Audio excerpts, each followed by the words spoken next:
Hello, welcome back to the Brendan O'Neill Show with me, Brendan O'Neill, and my special guest this week, Bridget Phetasy. Bridget, welcome to the show. Thank you for having me back. It's always a pleasure. It's great to have you back on. We need a guide to what's going on in America, and I think you might be that person. And so much has happened since we last talked. We've had a couple of conversations over the past year or so. So much has happened in the US since we last talked. And I guess I want to kick off by asking you what the vibe is like there now that Trump is back in charge. You know, it was the vibe's election, but I want to know, what is the vibe now that it's Trump's world? He dominates, he rules, he won, thanks to people like you who voted for him. What's the vibe like in Trump's new America? It's interesting. I'm trying to get a sense of it. It's still very fresh, and doing comedy is a good way to get a sense of that. I think, the liberal people, progressives, leftists, whatever you want to call them, people who voted for Kamala, people who were anti-Trump, are very much still in their feelings. And I've been noticing that just doing comedy, people are a little more raw than I think normal. The overall vibe seems to be, it just depends on what America you're watching. You know, I've perceived this sense of two Americas, although I think it's all so reductionist. And I realize I don't necessarily love putting things in left, right, and the left and the right, but it is just for the sake of, even when you look at the election, it's splitting quite close, the people who even go out and vote. And then there's a large population of people who don't even vote. But it seems like the people who voted for him are optimistic, and the people who didn't are pessimistic, which is just what we go through in America every election cycle, where one group of people feels optimistic. And, you always see this with the economy, where depending on who's in power, the people who are, on the team that's not in power will feel like the economy is bad.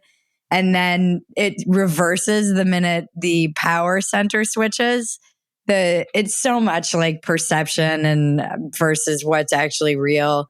And it's weird. So I wonder if anything's changed, and only because I have a very small, for me, I wonder about advertising dollars. It's has anything really changed?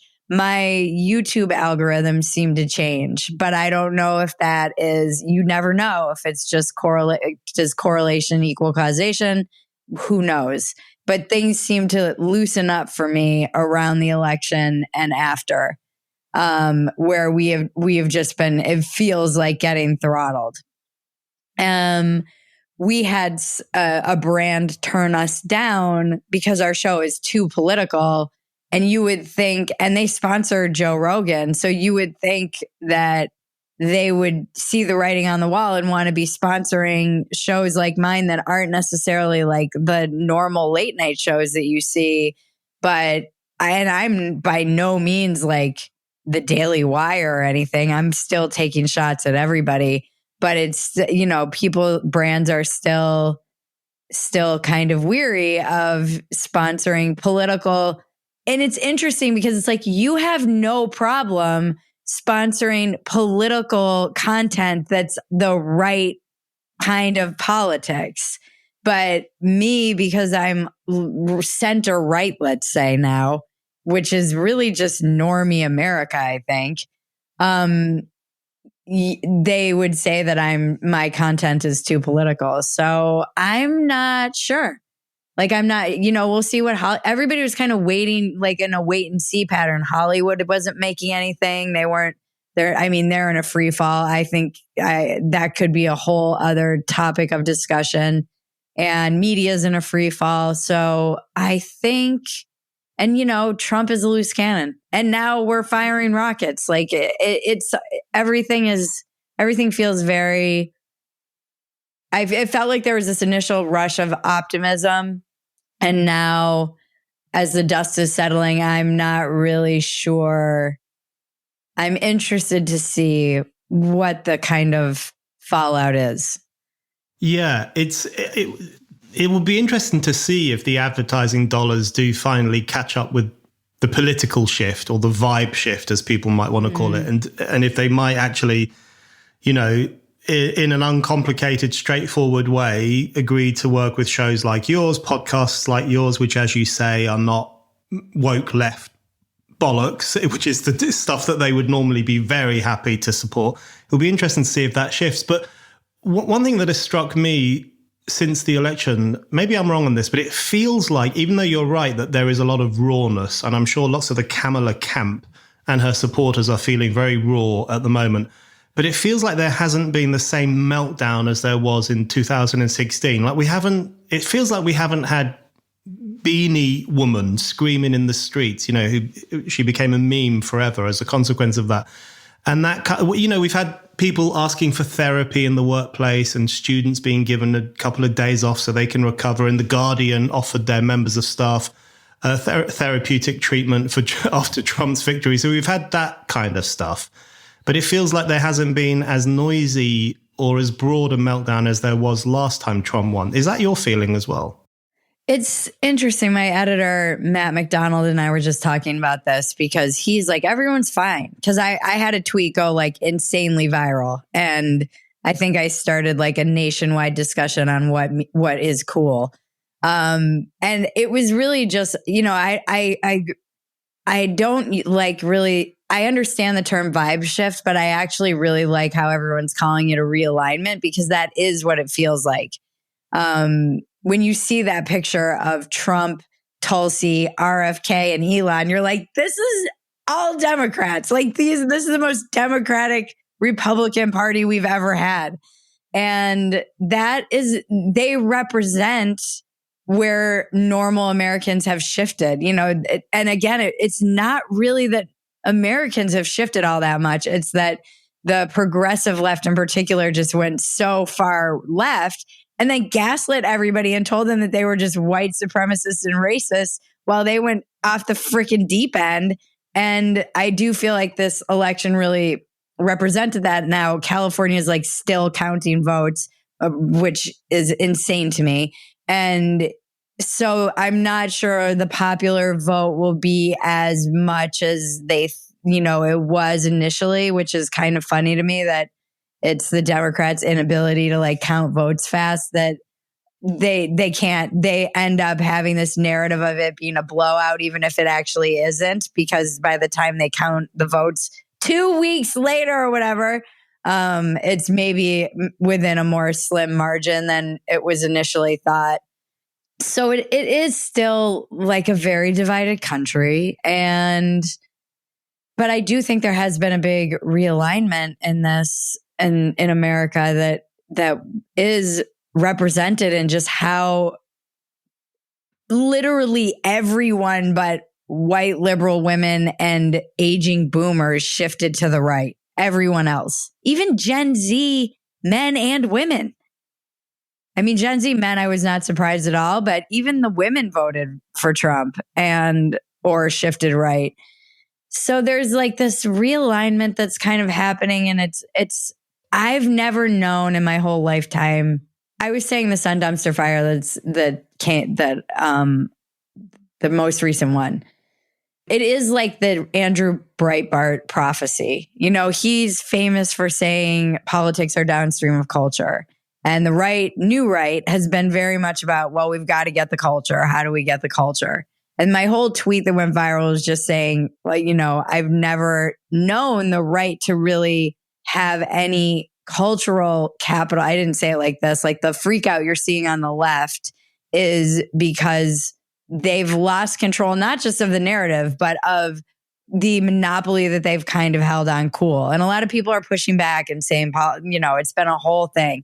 But I've never in my lifetime known anything right coded to be cool. Like the young kids are cheering for it. The athletes are doing Trump dances. These people can talk to me about what like an aging lady thinks about cool. I'm not saying I'm the arbiter of it, nor am I saying I'm cool, but it doesn't take an idiot to look and see that there is a cultural shift to the right that helped his win. This is why Trump won. He was cool with the UFC. He went on Rogan. He did the podcast circuit. You can sit there and yell at me, but he dodged a bullet and lived. Like he came off as kind of cool, and people, this is America. We're very shallow. So long-winded answer to your question about the freak out. I think the freak out has been more virtual. It's not marching in the streets. It would be kind of weird to do that since we've already had 4 years of Trump. Like you don't have that kind of excitement for protest. I do think there were a lot of normie liberals who weren't excited about Kamala and voted for her anyway.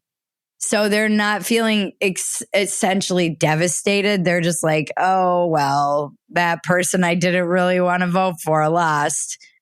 And, they weren't excited about her. They tried to manufacture all this excitement, but I didn't see that on the ground or hear it from anyone. They were like, I'll vote for her because she's the Democratic Party leader and our option. But there does seem to be like a big freak out in the media class as usual. All these women are shaving their hair, and having these so the freak out to me feels very more virtual this time around. This week's episode of The Brendan O'Neill Show is brought to you by Beckett's Gin. If you're on the hunt for some Christmas gifts, look no further than Beckett's. Their gins and whiskies will make the ideal presents for your loved ones this Christmas. Ever since Beckett started sponsoring us around this time last year, their drinks have been a staple in my drinks cabinet. All their gins are made with hand-picked English juniper berries from Surrey and are distilled just down the road in London. Their classic dry gin makes the perfect G&T, or if you want to push the boat out, it can be a great base for some delicious cocktails. And the Beckett's website has you covered with plenty of recipes for those. One of my favourite drinks that Beckett's has to offer is their sloe gin. They take their classic dry gin and steep it with the finest sloe berries, giving it an incredible, rich, almondy flavour. I can highly recommend serving this with ginger ale for the perfect warming winter beverage. I'm also really excited to announce that Beckett's has recently added a whiskey to their already fantastic lineup. Their single malt English whiskey is actually the first in the world to mature in sloe gin casks. That gives it a beautifully smooth quality with notes of vanilla fudge and black cherries. It goes down a treat. If you want to get your hands on some of this unbelievably tasty whiskey, don't wait, because Beckett's is only producing about 300 bottles a year. The best part is that fans of this show can get a 20% discount on all Beckett's spirits, including their gin and their brand new whiskey and more. Just head over to beckettsgin.co.uk/Brendan to claim your discount now. That's beckettsgin.co.uk/Brendan to get 20% off. Yeah, I think that's right, actually. Which is a relief in some ways because we don't have to look at all those women in their pussy hats on the streets for weeks on end. That was so depressing. And those kind of the anti-Trump marches that we saw last time, we had loads of them in London as well with all the kind of Hitler stuff. I think people have just lost the appetite for that. And as you say, they tend to be doing it on the internet. And of course, there have been the really ridiculous examples of people howling like demented wolves on TikTok and crying and screaming and all that kind of stuff, which is quite entertaining to watch. On the realignment, I think you're absolutely right about that. Vibe shift / realignment. I mean, realignment is a better description of what has happened. And that picture you mentioned of Tulsi and RFK and Elon Musk and Trump and the others there, someone tweeted that image and said the Democrats won the election. And, it's not entirely wrong. That's kind of what happened in a weird way. Let's talk a little bit about that realignment. And let's talk a little bit about your role in it, because you did this great video, which I shared with all my friends shortly before the election, where you said that you were going to vote for Trump. And you signed off with it. You signed off with this really kind of, go Trump, but in a very hesitant way. No, I was like, go Trump? Go Trump, I guess I'm rooting for him now? Yeah, and I thought that hesitant questioning statement of go Trump actually captured probably how a lot of people in your position felt, which is, how have we ended up here? Someone who's people who are kind of, maybe were countercultural or liberal or progressive or leftish or whatever it might be, have ended up in a situation where they plumbed for Trump over Kamala. And there are quite a few people like that. So explain to us a little bit about what drove you to that position. It was a bunch of things. And I know I'm not alone because I've heard from so many people since I did that video. And it was a gamble. The comedian in me did not want to put that statement out there at all, because I don't think comedians should take sides. I think you're a mercenary. You owe no one anything. I don't believe anyone should be cheerleading politicians in general. I did not endorse him. It wasn't like me being like, I endorse this man and you should too.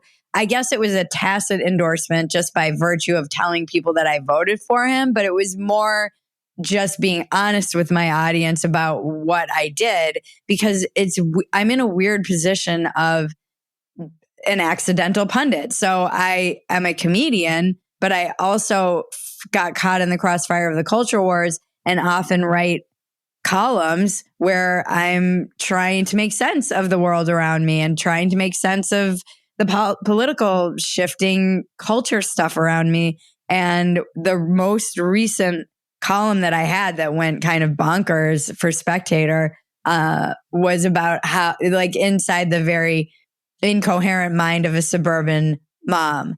And my friend Mary Catherine Ham and I had a great podcast about, were suburban women going to break for Trump? Because in all of our group chats, anecdotally, we're like, so we're all going to do this, huh? Like, we're going to vote for Trump? Is that what's happening? And I couldn't reconcile, and I know many people can, and I completely understand. And people were like, no, that's a completely coherent position to have, to be able to say, I don't want Kamala to win, but I can't vote for Trump. So that was where I kind of found myself. And and it created a lot of cognitive dissonance within me, because it felt cowardly not to be able to vote for him. And then when I thought about it, was like, it was like death by a million cuts. It was like a million little things.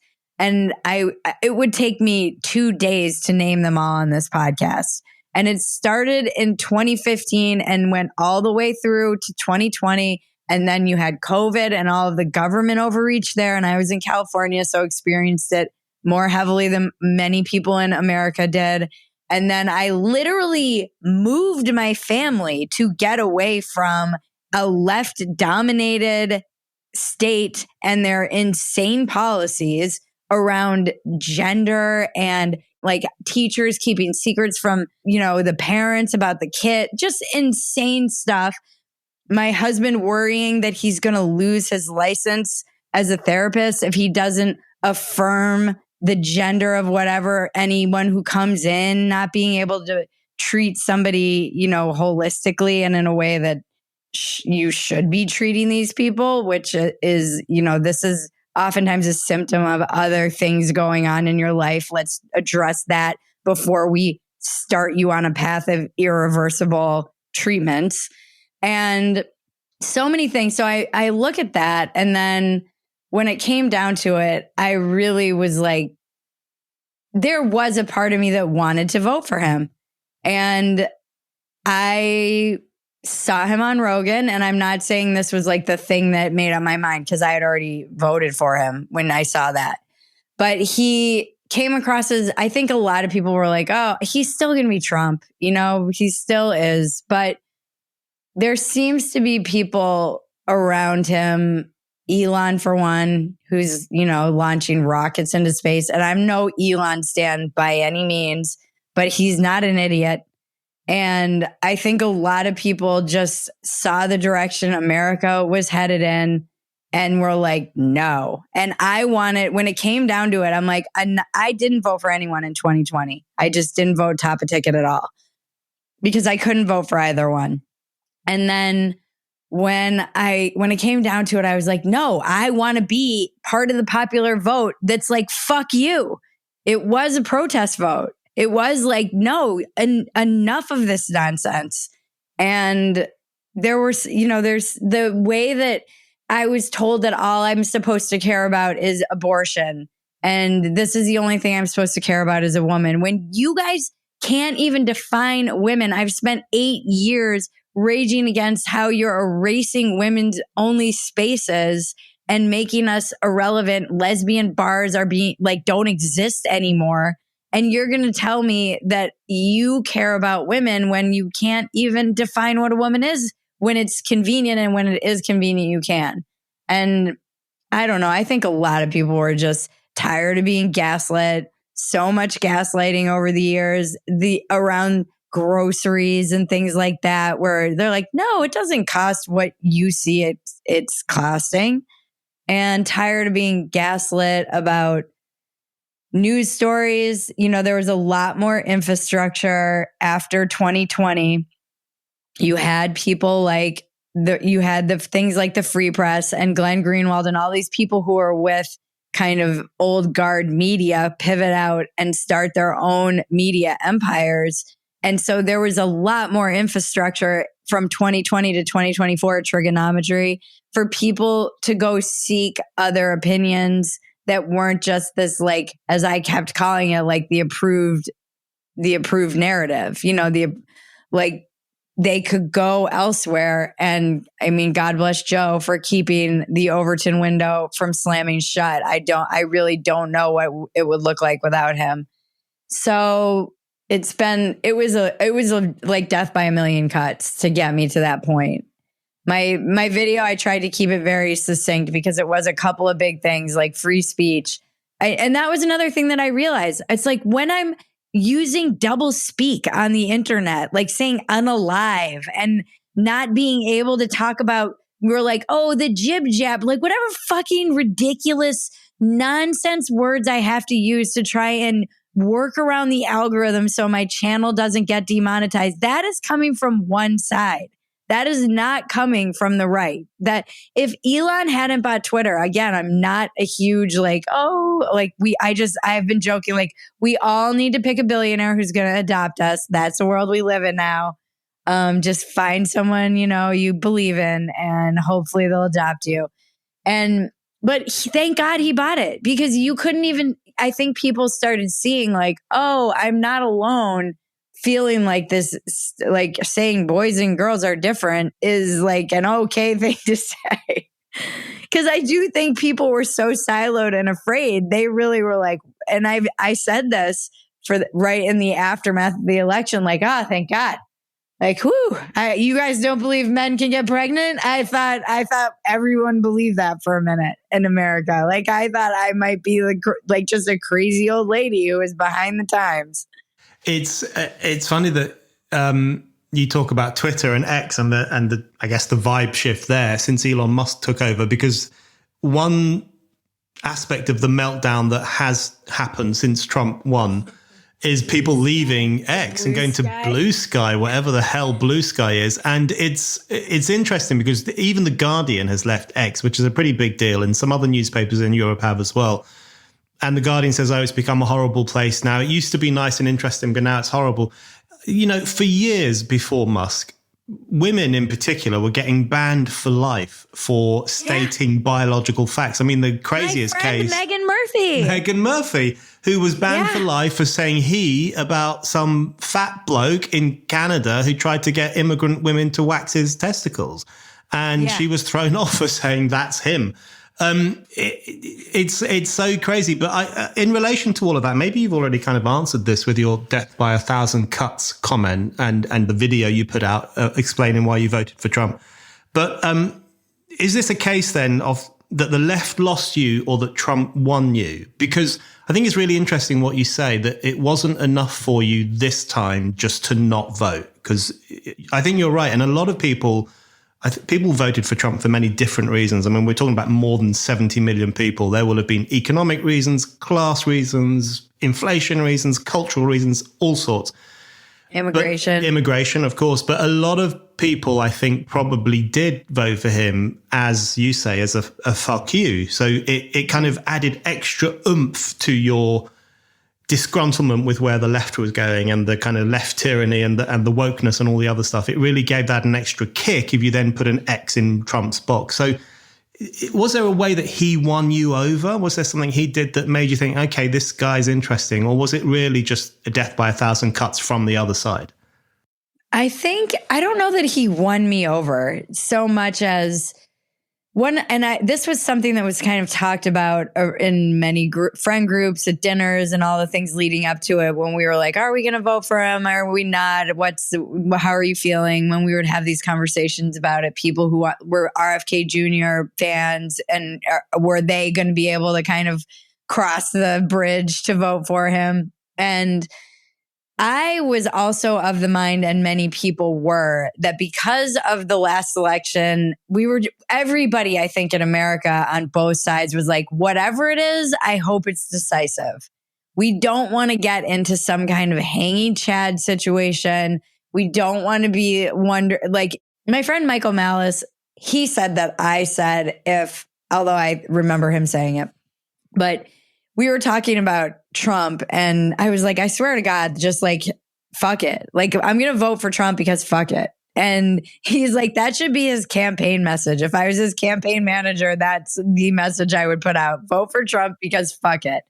And then it got to be like, vote for Trump because fuck that. Like it just, again, like leading up to it, one thing after another, particularly around Biden being dementia, everybody's saying it, them saying, oh no, he's doing backflips when you can't see him. He's perfectly fine. Like, you gaslit us about, no, these are mostly peaceful protests. You gaslit us about the cost of groceries. You gaslit basic things like being able to tell the difference between a man and a woman. And when an elderly person is in decline, you're telling us not to believe our lying eyes, and people are going to be resentful of that and react to that. And my vote was very much against that it was like a true protest vote. I don't know that he won me over, although I think my feelings about him shifted from, I do this stand-up routine, and it actually always does very well, where I talk about the day that he was shot at and nicked, and how he, everybody knows it. He went down, he jumps up, and he's like, fight, fight, fight. And then I'm like, did Donald Trump just turn me on? And I joke about that, but there was something, I feel like, after that moment that shifted around my perception of him, whether he's a showman, whether he is, which I think he can be both, a genius at knowing what to do in a moment to be a showman. I still don't think an average person who's been shot at is... In that moment, I was like, oh, okay, maybe he is more of like a man than I thought he was. Because all my guy friends who might have been not against Trump were like, so he just did what a man did. I'm like, okay, but see, I had the impression that he was actually a coward who was putting on these airs of being kind of an alpha male. But if you're telling me that's just what like a normal male would do, then my perception of him was wrong, and I need to readjust that thinking. And whether it was just him knowing what to do in that moment for the cameras, still there were bullets flying at him and someone behind him was dead. So not everyone in that position is going to jump up and do what he did. And I also said, like, he had the presence of mind. I can't imagine what America would have looked like if we didn't know for hours if Trump was dead or alive. Like, we don't even want to conceive of what that in between could have looked like. So I don't know that I do actually think that was a moment that shifted my perception of him enough to be like, I can probably pull the lever for him. And I might regret it. I've said this. I might like eat all of these words. I'm going to be like, I made a huge mistake. But I feel that way about other presidents. So this is like, it actually kind of feels nice it felt nice for me to actually, people are like, I thought you were politically homeless. I'm like, yeah, that doesn't mean I can't still vote for someone.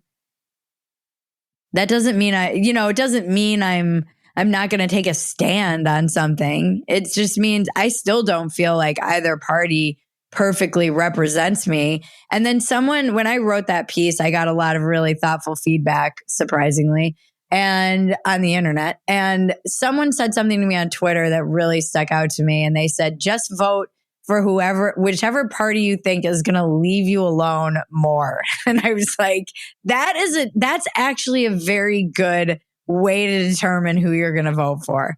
Because it's not this party who's trying to ban firewood and gas stoves and like literally everything and anything and make it a nanny state and censor everybody. It's certainly not them. Yeah, it's not them. Absolutely not.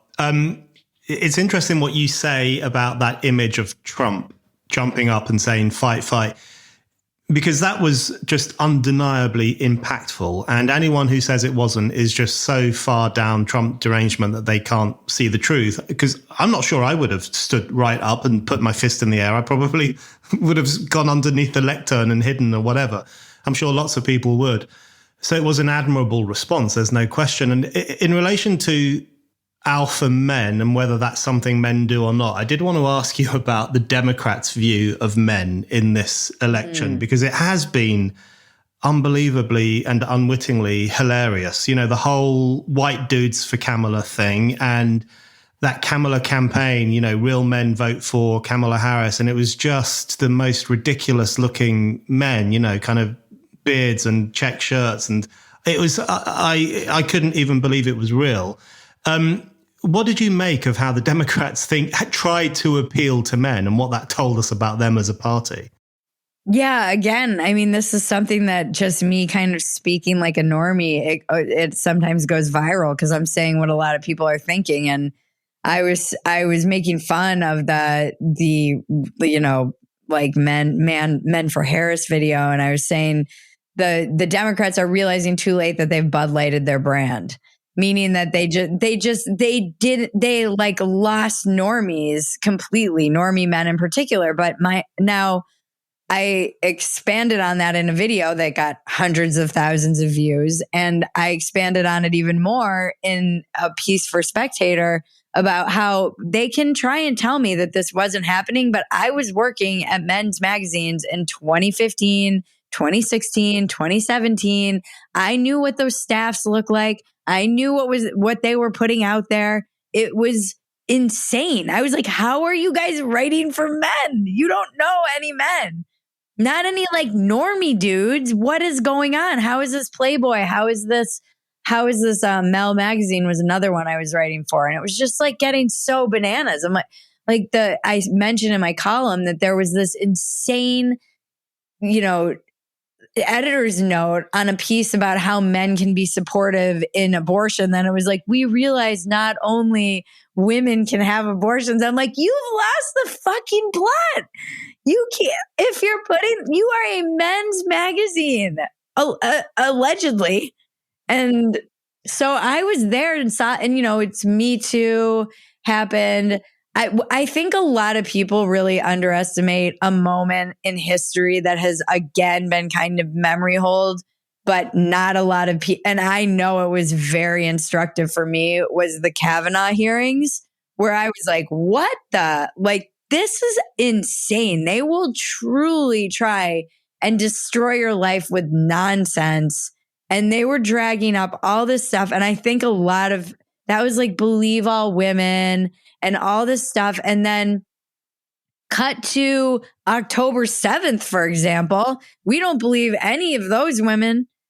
And it's all I think it's, again, death by 1,000 cuts. It's like, there was just so much hypocrisy over and over and over again. And I think it just wore people out. And you can't be like the boy who cried Hitler for 8 years. And now you have like Joe and Mika who were, oh, this is Hitler, literally Hitler. Kamala's going to defeat Hitler. And then they go to Mar-a-Lago and they're like kissing the ring of Trump. So because their ratings are collapsing. And you're like, you guys didn't believe any of this. And you literally made normal people completely mentally deranged. Like Trump derangement syndrome is a thing. And it has been pumped into the brains of vulnerable people by the media and this whole class of people who, as I've been screaming for 8 years, do not believe it. I'm like, they all hang out together. If you were in my position and went to the places I went and saw the things I've seen, you would know none of these people believe any of this crap that they're selling you. It is all just like an act for the plebs, I guess, to like divide the people. And the more toxic thing is, you know, the ideology that tells you that the West is horrible and that America is horrible and that white men, which again, that's all they've been hearing for 8 to 10 years now, inherently evil and horrible. Wow, you lost these people? I can't believe it. This is a shock that you would have lost these voters over the years after telling them they're all irredeemable pieces of shit. Like, why? And then they come out with these ridiculous stereotypes of men, but being played by oftentimes bisexual or gay actors as you go into the histories of all these people. Like the guy sitting on the tailgate with his hands crossed, you know, palm on palm, like exactly like a man sits. It's just it's a parody to me. And they've lost such touch with, they really thought Tim Waltz was going to be the guy that like restored masculinity to the whose idea was that? Whose idea was that? Hi, it's Brendan here. I want to let you know some exciting news. My new book is out now. It's called After the Pogrom, 7th of October, Israel and the Crisis of Civilization. And it's available right now from Amazon. I'm really proud of this book. It is an unflinching account of how the West failed the moral test of 7th of October 2023, which of course is the day that Hamas and other militants invaded Israel and unleashed barbarism. The book documents in chilling detail how activists, academics, and others in the West ended up making excuses for Hamas's violence, ended up taking the side of the pogromists against the pogrom's victims, and ended up, in the process, turning their backs on the values of civilization. The book is fundamentally a call to arms for Western civilization. It makes the case for restoring Enlightenment values and standing with Israel while it's under attack by radical Islamists. I don't know if an author is allowed to describe his own book as essential reading, but I really do think it's essential reading. It's called After the Pogrom, 7th of October, Israel and the Crisis of Civilization, and you can get your copy right now on Amazon. It was that was a classic. That was hilarious. And, you know, the tampons in boys' bathrooms and all that stuff. I mean, all of it was just so crazy. But in relation to, you've mentioned already Trump going on Rogan, and he went on other podcasts as well. He went on the Blokish podcast, the kind of bros podcast, a lot of those, which I thought was such a fantastically clever move. Firstly, because it meant that he was circumventing the mainstream media. He's very wary, for good reason, of the mainstream media. He just cut through the mainstream media and went straight to his own audiences. But also, it meant that he was talking to loads and loads of young men. Apparently, Barron Trump was instrumental in encouraging him to go on some of these podcasts. And I mean, that's what young men do. They listen to these podcasts. You know, when I was on Rogan earlier this year, I'm sure you've had a similar experience. You just find yourself being stopped or, you know, talked to by young men who heard you say this or that. And it's such an interesting audience to me, because I think these young men are good guys for the most part. I think there's always a risk that some of them will drift off into the underbelly of the internet with horrible, gross people like Andrew Tate. But most of them are good guys. They feel utterly demeaned by the Democratic establishment and other establishments who, as you say, have treated them as irredeemable pieces of shit, and tell them, don't expect to be a breadwinner, don't expect to have a job for life, stop being an arrogant white prick, you know, check your privilege, constant hectoring. It's amazing more of these young men haven't drifted into the darker bit of the internet, given all the abuse they get from the elites. But they are out there, they're listening to these pods, and Trump connected with them. And I think that was probably one of the more positive parts of this election, because he did manage to draw in, I think, a lot of men who otherwise felt incredibly disconnected from politics. Do you think some of this might be a bit of a corrective to the past few years of Me Too, the Kavanaugh hearings, the hysteria around all that stuff? Do you think we might finally see a corrective to that at last? Yeah. And I honestly, do you know how big of a, thank God for Joe. He could use his power so, that guy is so humble. He has a great family. All he does is talk about how he loves his wife and his kids. He is a good man. He's a good example. He wants people to work out. He wants them to better themselves, read some books, take some cold plunges, learn how to cook some steak, hunt. This is the guy you guys are. Do you know how bad it could be if anyone else had that kind of power? And they do drift, but I think what I've found with young men that I've talked to is they'll go to that dark side, but come back. They'll kind of go to the edge and then go, oh, okay, these guys are racist. These guys, the good ones, we might lose some, but I don't think people are as easily radicalized because there are people like Joe. And there are these corrective elements within that spectrum of, let's call it the manosphere for lack of a better word. And Chris Williamson. And these guys have millions of followers and they really just are there's kind of a joke that Joe is Oprah for dudes, but they are a little bit like a little self-helpy in some ways where they're just trying to make guys laugh. And I think this shift of the working class to the right is really interesting and will be studied for many decades to come. But that was something very obvious that was happening to me because I listened to Rogan when I was working on farms and I listened to him when I was waiting tables. It was because it was the only place at the time during 2015, 2016, those Trump years where you could hear people talking like you talked at work. It's people were like, oh, the way they talk to each other and the way they say gay or whatever. I'm like, have you never been on a job site? Have you never, you've clearly never done manual labor. You're just telling on yourself. If you've never spent, I have the spider veins to show how many hours on my feet I've spent in my lifetime. And it is an insane amount. But you don't have your best friend clearly isn't a flight attendant. Do you talk to your hairdresser? It's wild to me how disconnected the, Carol Markowitz term pajama class has become from the people that all serve them basically. And I think he really held the line for people to just be able to talk like normies, like normal people who were the working class people.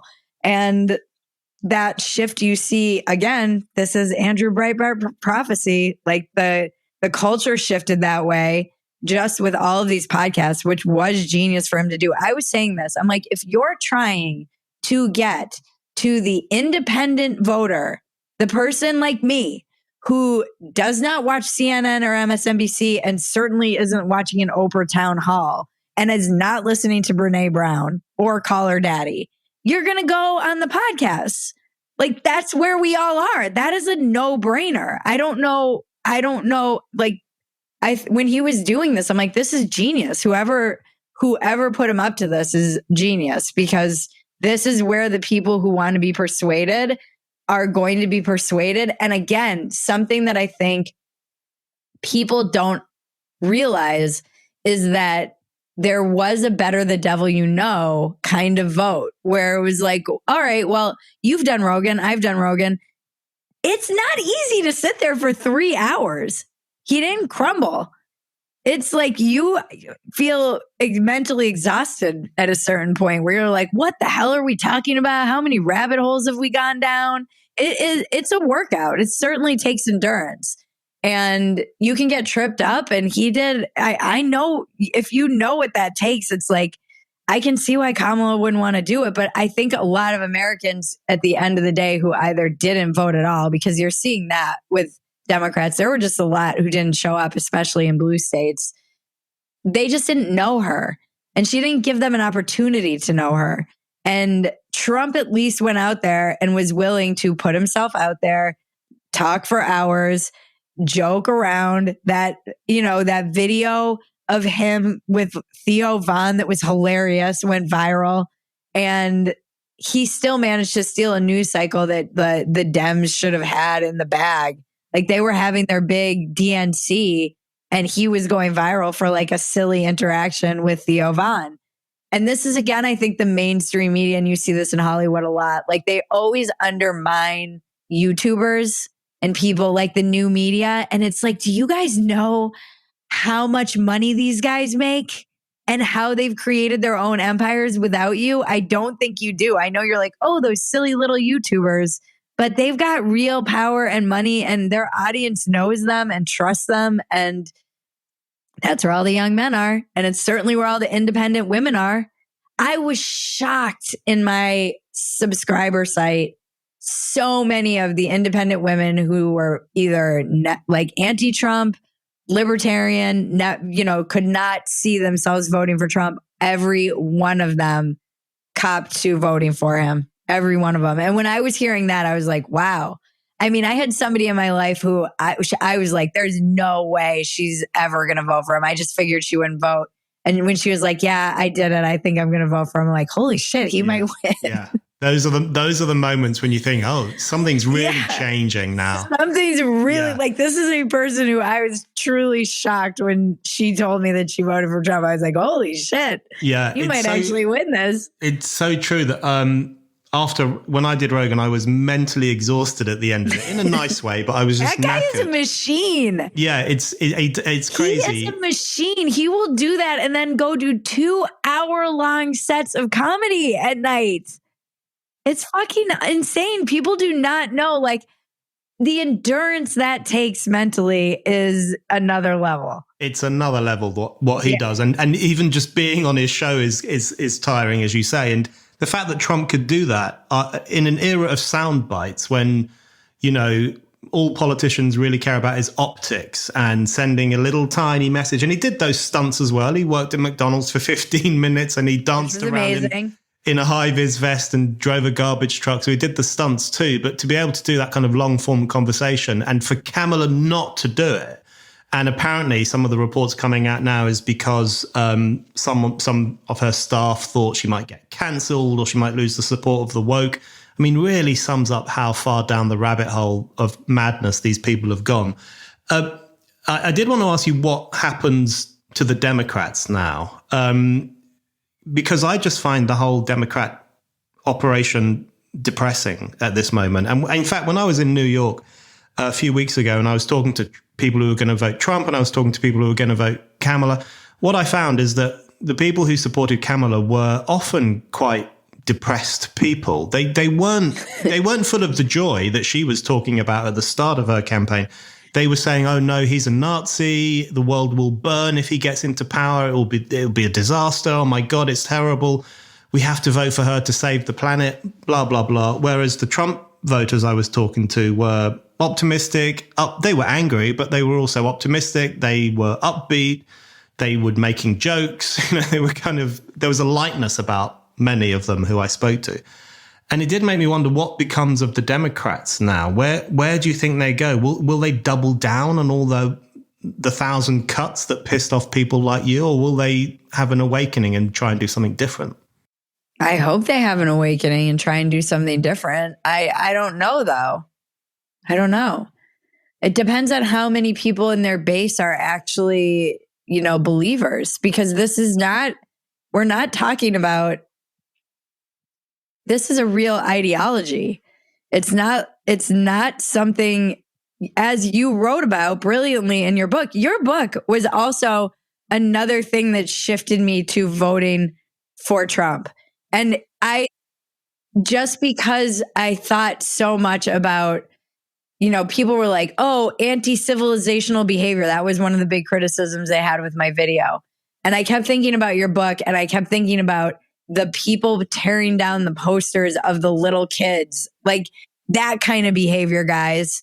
And they'll be like, oh, January 6th. I'm like, I watch cities burn. Okay. Like, you can't tell me that there isn't an anti-civilizational, and that's the thing, they want to tell you that none of this stuff is happening, that there isn't this ideology. And it is, so I don't know. Everyone's like, wokeism is dead, this and that. I'm like, this is a religion that people have subscribed to now for going on a decade. And when you're the opposition, I don't know. Now you're the persecuted martyrs. And so I don't know that it doesn't become more entrenched. And I don't know that they're just going to be able to drop it, because unlike many people in the media who knew this was all bullshit and have just been cowards and not saying it as they all come forward. And this is the other thing. You see this wave of people who are like, I felt this way for years. Like, okay, welcome to the club. Awesome to have you. Great. You did it when there was no, like, I get it. I'll take like any coalition, but why didn't you speak up when you had the chance and you have a platform and you have power and you could have, like, why, if you actually felt this way, it's one thing if you were converted over time, but if you actually felt this way the whole time and now you're just speaking up, like, you're a coward. I'm sorry. You shouldn't be getting like accolades for being a coward for 5 years or whatever. And I don't know. I think I worry about it because people are like, I think what they're doing is, and this, I could be wrong. I think they're saying, oh, the Democrats went so far left because they thought that's what their base wanted. But but at the same time, I'm like, no, this is like a whole ideology that they've literally been teaching and this was something you addressed so well in your book, in our institutions. It's like, it's corrosive. It's in our HR departments now. And more importantly, it's in people's minds where they've internalized all of this stuff and they believe that this is all true. So you would have to have a foundational shift of your entire worldview and belief system from a whole generation basically on the left. And I'm not sure, even the other night when I bombed in front of lesbians, I was like, oh no, this shit's not going away. Because I was they should be on my side. I'm sticking up for women and lesbians who are being erased, by the way. But because I was making a whole joke about the patriarchy so crafty, how I never really believed in the patriarchy, the feminism stuff. I was like, the radical feminists and the patriarchy stuff. I was like, come on, that gives them too much power. Like, the patriarchy, really, it sounds ridiculous. And then I was like, when men started taking women's awards in sports, and you could see them viscerally all back up when I said men. And it's because they have been brainwashed into believing that trans women are women and trans men are like, you cannot call a trans woman a man. And they reacted to that and it was not good from there on out. But I was like, wow, this is their ideology. It's like their whole, you have to have some kind of, most people when faced with the kind of cognitive dissonance that these people are probably being faced with are not necessarily going to have some awakening. They're going to double down because it's generally what you do. It's easier. So I don't know. I don't know what happens to them. I think that's a really important point, that it's, I think a lot of the discussion since Trump won has been, will the Democrats get their house in order? Will they pick a better leader next time? Will it be someone who can speak to normal working class people instead of, someone like Kamala Harris who just laughs hysterically and hangs out with Oprah and all that kind of stuff? But that tends to treat the problem at a very surface level. It's almost as if they can switch the lights back on and everything will be fine. But as you say, it's much more structural than that. It's much more deep rooted. It's in the campuses. It's in the business world. It's certainly in the political class and the media class. The other thing is, I agree with you about, those in the media who have said, well, I knew all along that this was bullshit. They're cowards. But I welcome apostates. And if they want to come out and leave behind this craziness, that's all good. But at the same time, another part of me thinks, but however, we do need to talk about all the awful things that happened as a consequence of their ideology, because I do worry sometimes that that might get glossed over.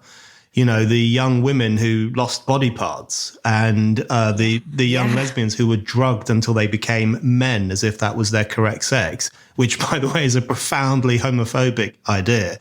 Or, you know, the people who were cancelled, the people who lost their jobs, the people who were kicked out of their jobs in universities, kicked off social media because they were denounced as lunatics and transphobes and Islamophobes or whatever else it might be. I mean, this ideology that ruled the roost for quite some time, it had really, really bad consequences. So at the same time as welcoming the vibe shift that has occurred, we do need to talk about that stuff as well, don't we?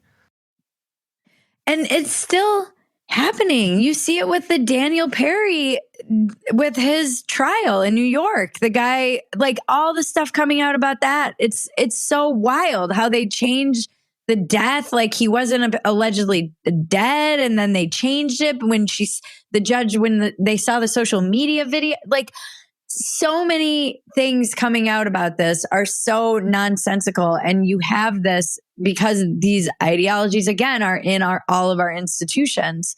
And I don't think people understand that this.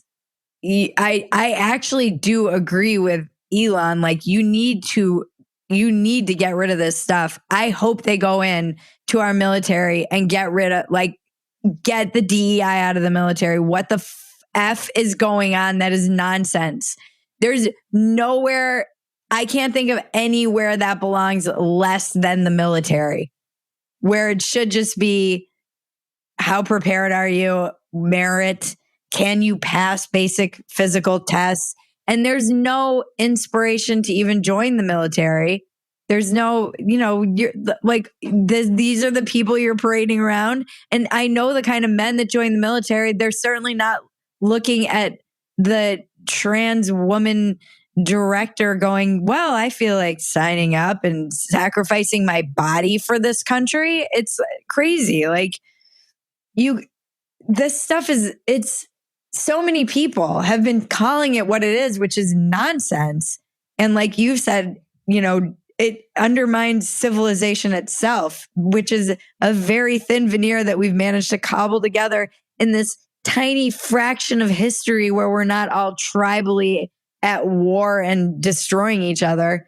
And I think what's good, the other thing I don't think enough people are paying attention to is that the Republicans are actually in founder mode. Like, because there's so many, I think the private sector realized they had to get off their ass and actually participate, much to their chagrin, because the culture was shifting so far in the direction of regulation, over-regulation, and not great for anyone who's trying to build anything anywhere. That a lot of people got involved in the tech industry, and those guys are founders, and they're in founder mode. And founder mode is exciting. It's optimistic. It's invigorating.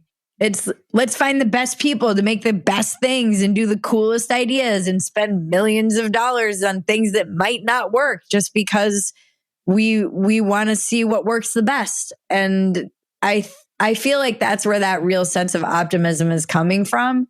Like, America used to be a place where you built stuff, and there was that sense of optimism around Elon aligning with Trump, while Elon was also blasting rockets into space and rescuing, astronauts. You're like, all right, maybe that guy knows something I don't. Just maybe he does, yeah.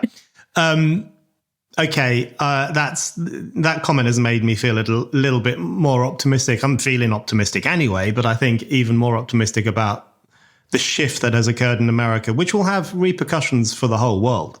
And it seems to me pretty clear that, when you boil it down, this is a largely working class revolt against the dangerous ideology of the ruling class, and that's a good thing. And we've seen other things like it in Europe as well, and Australia and other parts of the world. But this is such a clear statement of that, which I think is very enlivening and fun and good.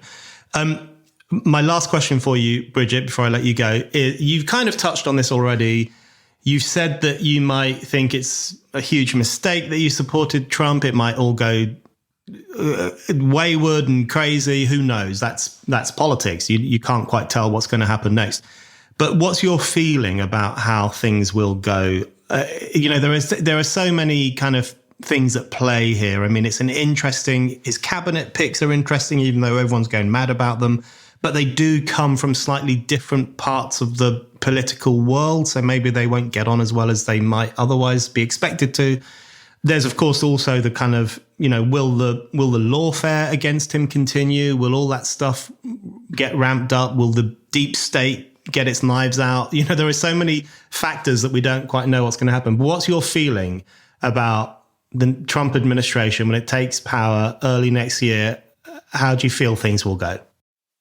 A lot of it's going to be about optics, as usual. If the mass deportations start and it's whatever the optics of that look like, if it's rounding up people and you have ICE going door to door and you've got camps where they're all staying, I think there's going to be a real sense of buyer's remorse from people who voted for Trump. If it looks Hitlerian at all. That kind of so I think a lot of that is very unknown.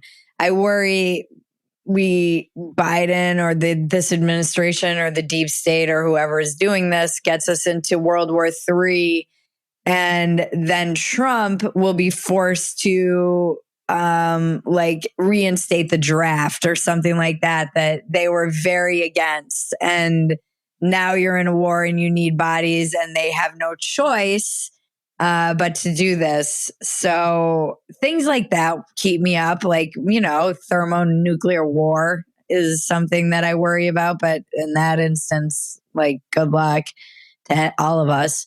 But yeah, things like that where and this is where I just don't always trust. I don't trust Elon. I certainly don't trust Trump. They seem to do kind of whatever is right in front of them. I think Elon has a little bit more vision, and Trump is, there will be consequences for dismantling all of the deep state if they actually can. I worry about him getting assassinated too. I worry that they're not going to stop trying to kill him. And just not making good on some of the things that they promised the American people, but that's every administration. But they have some power right now. So it will be interesting to see what happens in the next 2 years if they can actually make things. I would love to see more stuff come back to the states that we're building. I think after seeing the supply chain, how dependent we are on other countries, I personally would love if we brought more of our manufacturing back home and gave more people jobs. But I don't know. I'm not smart enough to figure this stuff out. I would love to see real reform to our infrastructure. Not anyone who's ever used a government site in this country, you're like, how are these sites even functioning? They barely are. And we have real infrastructure, problems and also weaknesses that I think need to be addressed. And I'm hoping these smart tech people who are invested in this, in making America great again or whatever, those would be things I think you could do that would make people feel more secure, make people feel like America is fix a lot of our crumbling infrastructure that's very old and outdated. I don't know though. I'm optimistic, but I'm also a cynic in that I see how hard it is to get anything done in politics, it seems very challenging. So these guys are founders. They're not politicians. Like Vivek and Elon and this like Department of Government Efficiency. Can you actually like audit this country? Like the deficit, my daughter's, she's going to have no money. It won't be worth anything. It's a huge problem. So we'll see if they can do anything about it. It would be really cool if they could. I try not to be like, no, this isn't going to happen, because I now have a daughter that I want like to leave I do find it optimistic though, like all of these people have children pretty much. Many of them. So they have, there's real incentive to try and keep the quality of life improving. And I think for a lot of Americans, they've just felt like it hasn't been improving. You can't get a house until you're 40 or whatever. So I think getting things like that back, where like the American dream, quote unquote, is attainable for America, not just like people from other countries that were giving houses, like, and Americans born here. Bridget, thank you very much. Thank you for having me.